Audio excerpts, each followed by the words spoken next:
How many diets have you done this year? No, seriously, I want you to count them because I know that you've probably done the intermittent fasting, the keto, the Weight Watchers, that cabbage soup diet that's been going around that maybe your coworkers swore by. Maybe you even tried carnivore for a couple of weeks or a few days. And now you might be looking at yourself and you're like, why do I weigh more than when I started? Why do I feel like a complete failure? You're wondering if you're destined to be that person who actually can't stick to anything. And I need you to stop thinking that right now, because what I'm going to tell you is going to get you to realize why none of those diets have worked and what is going to work. Because you're not a failure. You're not lacking willpower. Your body's not broken. You're not broken. You've kind of just been set up to fail by an industry that profits off of you failing and coming back every single time. Because here's the thing. Every single time you start a new diet, you're basically just telling your body, hey, remember that thing that we tried last month that made us very miserable? Let's do that again, but let's do it harder this time. And then your body is like, we've been through this. I've seen us go down this road before. I know how this ends. Let's not do it. Like, imagine if you have this friend, let's call her Sarah, and Sarah is always asking you to go to these terrible restaurants, like the food is bland, you leave hungry, and you're unsatisfied every single time. But Sarah keeps being like, no, this place is going to be different. This one's going to be amazing. And every single time you go, you have a terrible experience. And then you swear you'll never go back. But then a month later, Sarah calls again with another amazing restaurant recommendation. And somehow you find yourself sitting there with another sad salad, wondering why you keep doing this to yourself every single time. That's what you're doing with diets. You keep going to the same terrible restaurant, restrictions, deprivation, unsustainable rules. But you think because it has a different name on the door, it's going to be a different experience. So let's differentiate between the past self and the healthier version of yourself. Because there are two types of people in this world when it comes to health and nutrition. And I like to call them the dieting fiend, and then there's the nutrition queen. The dieting fiend is somebody who hops on every single dieting trend. She only uses a scale for progress. She looks at food as good or bad. And she does those high intensity workouts every single day because she still correlates sweat with losing fat. And that's not the case at all. But she always goes back to the diet that worked because she forgets that if she needs to go back to it, did it really work? But the nutrition queen, though, she focuses on mastering principles instead of following trends. She builds a better relationship with food. She gives herself grace. She makes being healthy a priority no matter what is going on in her life. Now, why do dieting fiends gain the weight back and the nutrition queens don't? It's because dieting fiends treat their body like they should be dieting every single day, 365 days a year.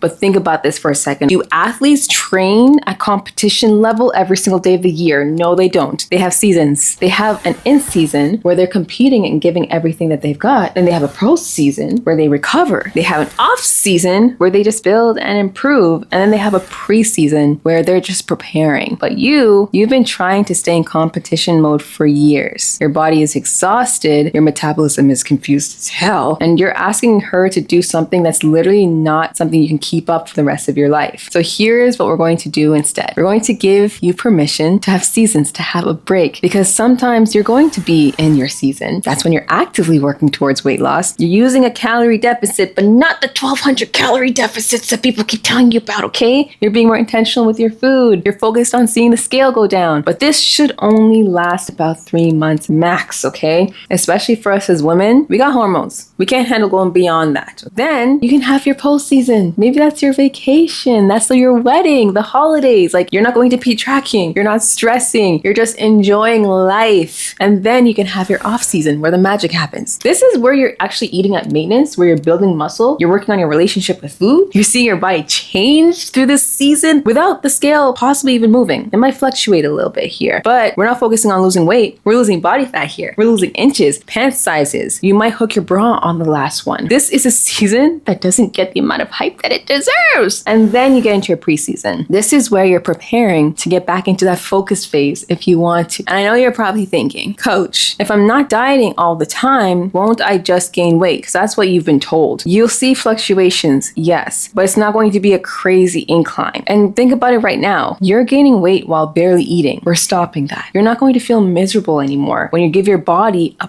break from that restriction, when you show it that food is abundant and available, it will stop holding on to every single calorie like it's the last meal it's going to get on earth. And by the way, the reason you can't stick to these diets isn't because you're weak. It's because they're asking you to do things that no human being should have to do long term. Because eating 1,200 calories forever is not sustainable. It's enough for a kid. Having to work out every single day, 7 days a week, not necessary. Getting rid of carbs, not realistic. Feeling guilty after you eat bad food is not healthy. You're not supposed to stick to that stuff. Your body is literally designed to rebel against it. So instead of chasing the next shiny diet, let's focus on some principles. So these principles are like the foundation of a house. They don't change based off of a trend or what's popular on social media. Principle number 1, your body needs adequate nutrition to actually function properly. Very straightforward. Number 2, sustainable fat loss happens slowly and with patience. And slow is not what you think, by the way. 6 months of doing the right things can make you unrecognizable. Right now, I'm doing this on the almost 8th month. Where are you at right now? Imagine if you did 6 months of the right things. But principle number 3,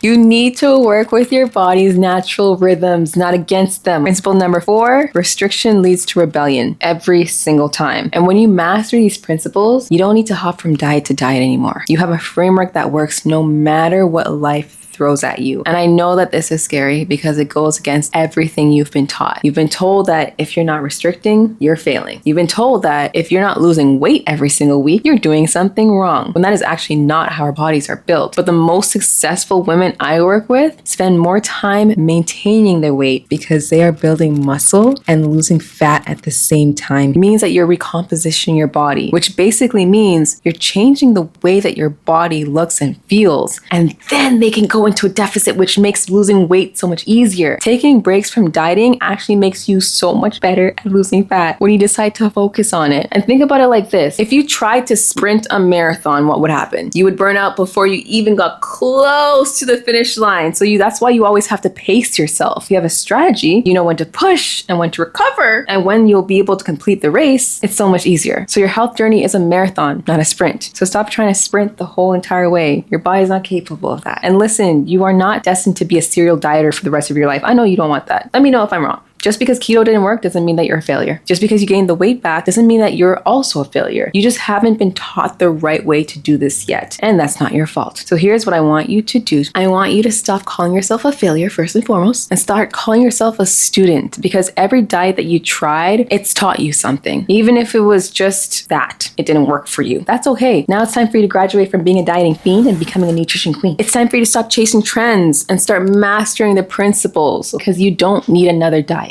You need a different approach. You don't need more willpower. You need just a little bit more wisdom. And you definitely do not need to spend your time jumping from one restriction to another. Your body is not capable of that, and it shouldn't be treated like that. Like, it's your enemy. It's been trying to protect you from all those crazy diets you keep putting yourself through, and that's why they don't work. It's time for you to work with your body instead of against it. And if you want to learn more about this whole seasons approach and how to actually become a nutrition queen instead of a dieting fiend, just check out all the resources below. And that's it for this video. If this helped, don't forget to like and subscribe, and I'll see you in the next video. Bye.